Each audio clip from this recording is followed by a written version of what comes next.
when Buddha sent a man's father to heaven. In India, when your parent or grandparent dies, there is an elaborate system as to what to do. It happened that a man died and his son wanted to ensure his father goes to heaven.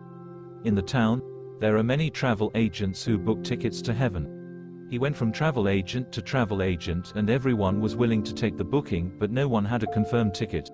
But he wanted a confirmed ticket for his father. Then he found out that Gautama the Buddha himself was in town on that day. An enlightened being means that he has a hotline with God. If he himself recommends your father goes straight into heaven without being stopped at the gates. So he went looking for him. Gautama was sitting under a tree in front of a huge lake outside the town. He went and fell at his feet and held onto his feet like an alligator and said, "My father was a good man and he passed away. I want you to make sure that he goes to heaven. He must go up, not down." Before Gautama could open his mouth, he said, "You should not say no." There is a tradition in India that if someone comes to you and requests, "I am going to ask you something," you should not say no. That means you cannot say no because he is that desperate about it. You have no choice. So Gautama said, "Now what can I do? You have already put this stricture on me. I cannot say no. All right, you do one thing, go back home, have a dip in the river at 4 o'clock in the morning, take an earthen pot and fill it half with rocks and half with butter, tie it with a cloth, bring it here and we will see what we can do for your father." Our man went, "If your father is going to heaven, can you take a small pot?" He bought the biggest pot available in the town, filled it half with rock, another half with butter and tied it up. He carried this very heavy pot with great difficulty and came and stood in front of Gautama. Gautama looked at him and said, "Go around the lake 3 times and come." This is called a circumambulation. There is a science behind it, but now people take it to ridiculous lengths of going around everything 3 times. Gautama said, "Go around the lake 3 times and come." The man walked around the lake 3 times carrying this heavy pot. He was half finished when he came and stood in front of Gautama.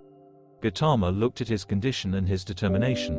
He told him, "Just walk into the water till the water comes to your chest." He went in. Then Gautama said, "Gently let the pot in."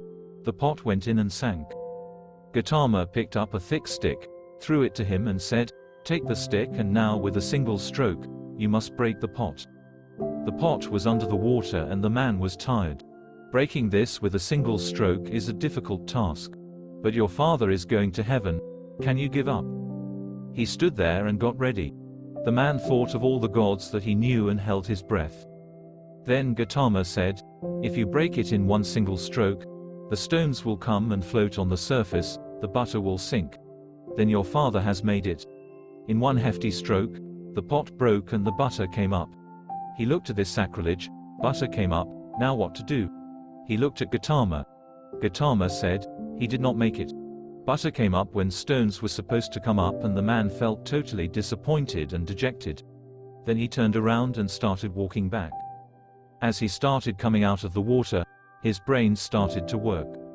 He came to Gautama and asked, "You said that butter will sink and stones will float. How is that possible? The very laws of nature are such that stones can only sink, butter can only float. Did you deceive me?" Gautama said, "Oh, now that you know so much about the laws of nature, what is the problem? If your father is like butter, he will go up. If he is like a stone, he will go down. What can I do about it? And what can you do about it? You look very tired. Go home and sleep."